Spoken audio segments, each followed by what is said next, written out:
Salut à tous et bienvenue pour cette vidéo consacrée aux plaies simples. Nous allons voir comment reconnaître une plaie simple et comment la gérer. Allez, c'est parti!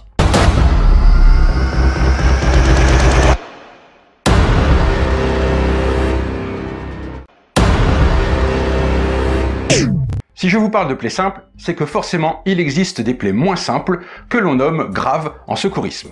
Une plaie dite grave en secourisme le sera pas forcément au sens médical, car en premier secours, on distingue les plaies simples qui nécessitent un simple nettoyage ou une désinfection et les plaies graves qui nécessitent un avis médical. Mais quelle que soit la plaie, il faut la prendre au sérieux, car même bénigne, elle peut s'infecter en l'absence de traitement. Et s'il est facile de stopper une infection dans nos sociétés développées, il serait dommage de succomber à l'infection d'une plaie simple non traitée pendant vos vacances au beau milieu de la steppe mongole. Par conséquent, je vous parlerai des plaies en 3 vidéos. Celle-ci pour les plaies simples, une pour les plaies graves et enfin une sur les plaies hémorragiques. D'après le Larousse, une plaie est une déchirure des tissus suite à un accident ou à une intervention chirurgicale.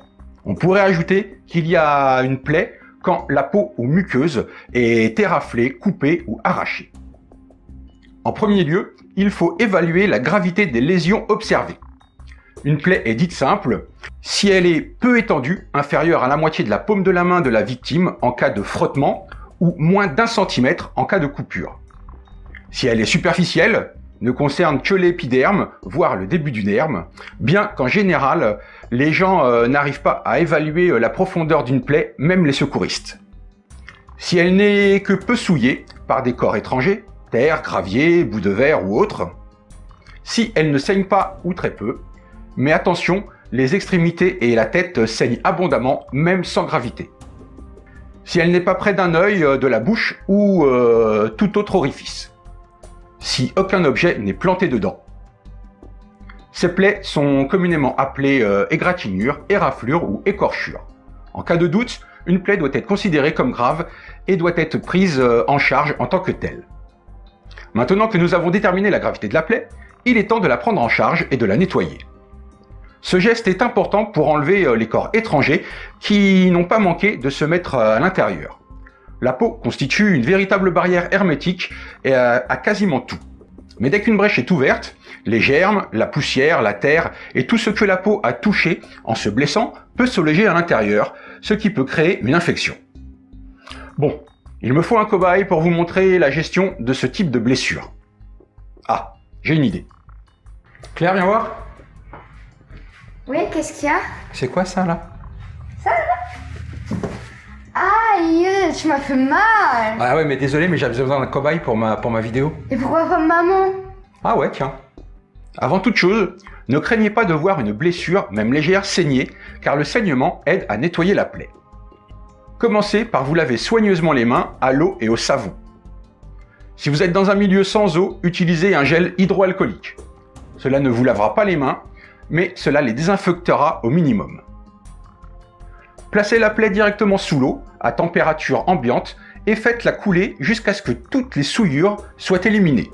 Si vous n'avez pas d'eau, utilisez des dosettes de sérum physiologique. Si nécessaire, et en évitant au maximum de toucher la plaie, retirez avec soin le reste des souillures en allant du centre vers les bords de la plaie. Attention, ne jamais tirer sur un corps étranger planté dans la peau. Il faut le laisser en place si l'on a un doute et se rendre dans un service d'urgence le plus proche. Dans notre cas, ce sera de tout petits graviers, de l'herbe ou toute autre petite saleté. Nettoyez la plaie par tamponnement, du centre en allant sur les contours de la plaie, avec une compresse imprégnée d'eau et de savon de Marseille. Puis rincez à l'eau ou avec du sérum physiologique pour éliminer toute trace de savon. Séchez le pourtour de la plaie en utilisant une compresse stérile ou un linge propre. Ne pas utiliser de coton, ni de sopalin, ni de mouchoir, ni de papier toilette, car il risque de s'effilocher dans la plaie. Vous pouvez ensuite appliquer une solution antiseptique, soit en spray, soit à l'aide d'une compresse stérile.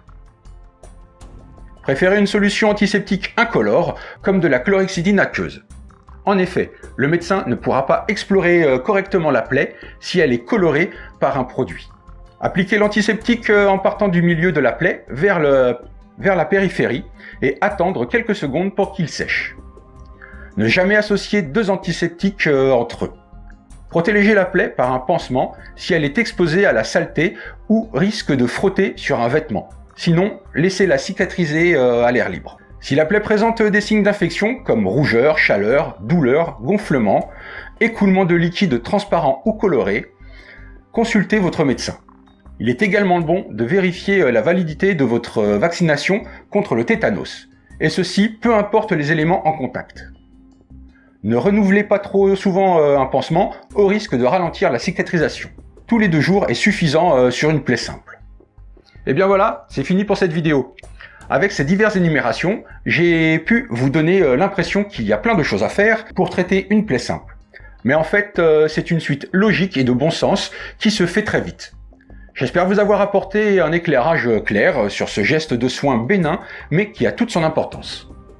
Comme d'habitude, n'hésitez pas à laisser un commentaire, mettez un pouce bleu si la vidéo vous a plu, et abonnez-vous si ce n'est pas encore fait.